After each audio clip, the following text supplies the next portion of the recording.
ఆస్ట్రేలియాలో సోషల్ మీడియాని బ్యాన్ చేశారు. ఏంటి? ఇన్స్టాగ్రామ్, టిక్ టాక్, స్నాప్చాట్ అందరికి ఆర్డర్స్ కూడా పాస్ చేశారు. అండర్ 16 ఇయర్స్ ఏజ్ లో ఉన్న అకౌంట్స్ ని బ్లాక్ చేయాలని, లేకపోతే ప్లాట్ఫామ్స్ ని బ్యాన్ చేస్తామని ఏజ్ వెరిఫికేషన్ లా ని కూడా తీసుకొచ్చారు. ఇంత పెద్ద స్టెప్ తీసుకున్నారా? ఎందుకై ఉంటుంది? Social media bullying, addiction, mental health issues. Dolly Everett అనే 14 ఇయర్స్ అమ్మాయి సోషల్ మీడియా బుల్లింగ్ ని, ట్రోలింగ్ ని తట్టుకోలేక బలవన్మరణానికి పాల్పడింది.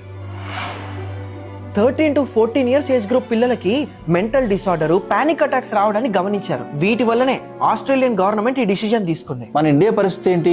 ఇలాంటివి ఇక్కడ లేవు కదా. ఇండియా గురించి చెప్తే భయపడిపోతారు. ఇండియన్ టీన్స్ లో డిప్రెషన్, యాంగ్జైటీ, లో సెల్ఫ్ ఎస్టీమ్ ఇలాంటి ప్రాబ్లమ్స్ అన్ని కూడా ఎవరైతే సోషల్ మీడియాని వాడుతున్నారో వాళ్ళలో కనిపిస్తున్నాయి. అంటే అందరిలో. లైక్స్, వ్యూస్ అనే లూప్ లో పడి ఢిల్లీలో 14 ఇయర్స్ అబ్బాయి, జైపూర్ లో 9 ఇయర్స్ అమ్మాయి, ఢిల్లీలో 16 ఇయర్స్ అబ్బాయి, ఇలా ఇండియాలో ఎంతో మంది ఎఫెక్ట్ అవుతున్నారు.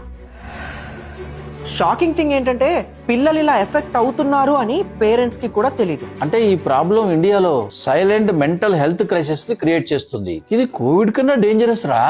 ఎస్, అందుకే ఆస్ట్రేలియా ఇలాంటి డిసిజన్ తీసుకుంది. ఇండియాలో కూడా ఇలాంటి ఏజ్ వెరిఫికేషన్ లాంటి పాలసీస్ ఏమన్నా రాబోతున్నాయా? వాళ్ళకి ఓటు హక్కు ఉండదు కదా, అవ్వదు. అంటే